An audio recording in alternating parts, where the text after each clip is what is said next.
शालिनी, देखो बिट्टू को, वह क्या कह रहा है। अमन चिल्लाया। आप नहीं देख सकते? मैं ब्रेकफास्ट भी बनाऊं, बच्चे को भी रेडी करूं, खुद जॉब पर भी जाऊं और आप बस बैठकर वीडियो गेम खेलें और ऑर्डर चलाएं बस। How mean. जरा 2 महीने घर क्या बैठा, तुमने तो मुझे निठल्ला ही समझ लिया। सारा घर खर्च मेरी ही दम से चलता था अभी तक। तुम लेडीज 2 पैसे क्या कमाने लगती हो, बहुत रोब झाड़ने लगती हो। देखो, बात को गलत दिशा में मत घुमाओ अमन। तुम जानते हो मेरा मतलब वह बिल्कुल भी नहीं था। शालिनी गुस्से से बोली। तो क्या था, जरा समझा दो आज। अमन भी तेज आवाज में बोला। तुम्हारे पास हर वक्त लड़ने के लिए टाइम रहता है। अभी 2 मिनट पहले बिट्टू को देखने का टाइम नहीं था और अब देखो, तुम आकर डिसाइड कर ही लो आज कि कौन कितना काम करता है। अमन चीख कर बोला। तभी वैन के हॉर्न की आवाज़ आई और शालिनी बिट्टू का हाथ पकड़कर उसे घर के बाहर ले जाने लगी। वह बड़बड़ाती जा रही थी। आज शाम को बात कर ही लूँगी अमन से। रोज की किचकिच मुझे बर्दाश्त नहीं। इन आदमियों का मन बड़ी जल्दी ऊबता है अपनी बीवी बच्चों से। तलाक चाहता है तो दे दूंगी इसे। उधर अमन भी कम गुस्से में नहीं था। समझती क्या है अपने आप को। जब कमाता था सुबह से शाम कोल्हू का बैल बना रहता था तो बड़ा लाड टपकाती थी मुझ पर। लाओ जी, आपकी सिर की मालिश कर दूं, पैर दबा दूं आपके। कभी कोई डिश बनाकर मुझे खिलाती, कभी सज संवर कर मुझे रिझाती। अब जरा बेरोजगार क्या हुआ, इसने तो सुर ही बदल लिए। आज नहीं तो कल मुझे दूसरी नौकरी मिल ही जाएगी। इसमें मुसीबत की क्या बात है। फिर मेरी अच्छी खासी सेविंग्स हैं, उसमें से खर्च करो। किसने कहा है झांसी की रानी बनकर नौकरी करने को। बच्चे को संभालो, खुद राज करो घर पर। सामान्यतः दोनों लड़ झगड़ कर शांत हो जाते थे, पर अब दिनों दिन उनकी तल्खियाँ बढ़ती जा रही थीं। जैसे ही बिट्टू बाहर खेलने गया, शालिनी चाय पीकर बैठी ही थी कि अमन ने जिक्र छेड़ दिया। क्या कह रही थी सुबह तुम? मुझसे तंग आ गई हो, छुटकारा चाहिए मुझसे। मैंने यह कब कहा? वह अचानक हुए हमले से घबरा गई। मतलब तो वही था तुम्हारा, भले ही शब्द कुछ और हों। वह गुस्से में बोला। बहुत थकी हुई थी शालिनी, तो बात को खत्म करने के इरादे से बोली। आखिर तुम मुझसे चाहते क्या हो, खुल के बताओ। बात को घुमा फिरा कर क्यों बोलना? मुझे कोई शौक नहीं बात घुमाने की। तुम मुझसे अलग होना चाहती हो, सीधे सीधे कहो। अमन बोला। शालिनी पल भर को स्तब्ध रह गई, पर उसने जाहिर होने नहीं दिया। हाँ, चाहती हूँ अलग होना। रोज रोज की लड़ाई तो खत्म होगी। तुम्हारा भी दिल कहीं और लग गया है। ले लो तलाक मुझसे। शालिनी ने कहा। ठीक है मैडम, हफ्ते भर में कागज़ तैयार करवा लूँगा मैं भी झट से साइन कर दूँगी, समझे। गुस्से से पैर पटकती शालिनी कमरे में गई और भड़ाक से दरवाज़ा बंद कर दिया। तोड़ लो दरवाज़ा, अब तुम्हारा क्या है यहाँ। मैं भाड़ में जाऊँ, चीखा था अमन। अभी फ़ोन करता हूँ अपने वकील दोस्त को, इसका किस्सा ही ख़त्म कर देता हूँ।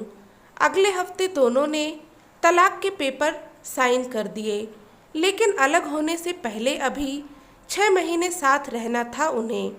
दोनों एकदम अजनबी बन गए थे एक दूसरे के लिए।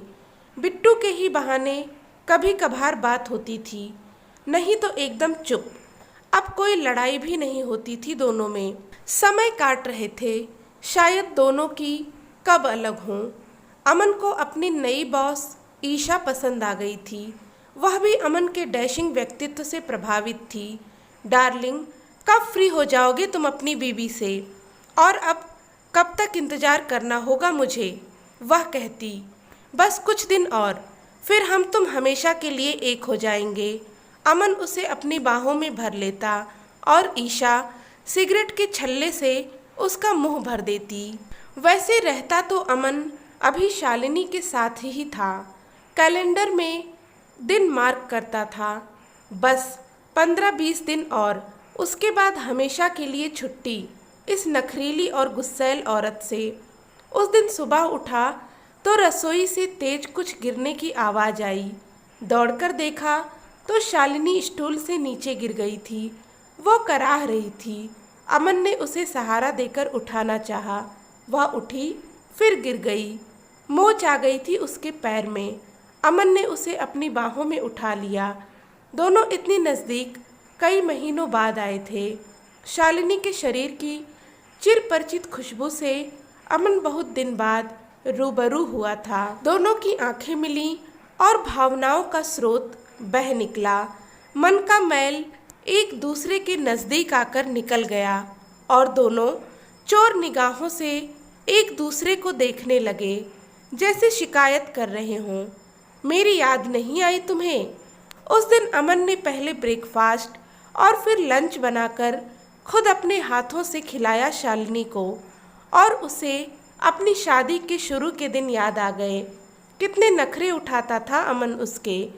एक दिन रात के 12 बजे उसका चॉकलेट खाने का मन हुआ और अमन सारे शहर में ढूंढकर उसके मनपसंद चॉकलेट लाया था। क्या हो गया था उन दोनों के प्यार को? किसकी नज़र लग गई थी? शालिनी ने सोचा। क्या हुआ जो उसकी नौकरी छूट गई? जिंदगी में उतार चढ़ाव तो लगे ही रहते हैं। मैं भी बिन बात इसे इतना लड़ती थी, लेकिन अब क्या हो सकता है? ये तो शादी कर रहा है ईशा से। अगले दिन शालिनी कैब बुक कर रही थी डॉक्टर के पास जाने के लिए। तभी अमन बोला, मैं ले चलूँगा तुम्हें डॉक्टर के पास। आप क्यों फॉर्मेलिटी करेंगे? छोड़िए।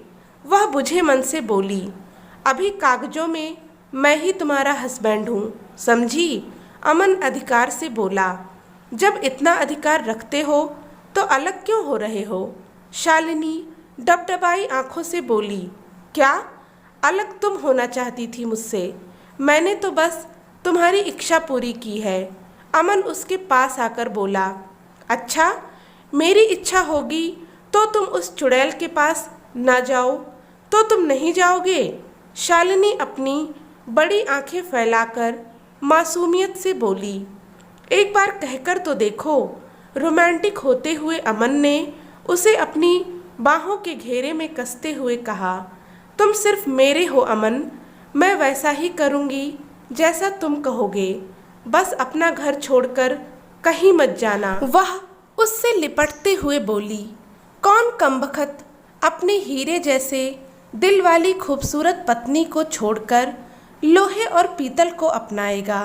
अमन ने कहा तो दोनों खिलखिलाकर हंस पड़े। दोस्तों, पति पत्नी के बीच छोटे छोटे विवाद तो होते ही रहते हैं, लेकिन इन छोटी छोटी दरारों को इतना मत बढ़ाओ कि खाई बन जाए और एक अच्छा खासा हंसता खेलता परिवार उजड़ जाए। उम्मीद करती हूँ कि आज की यह कहानी आपको पसंद आई होगी।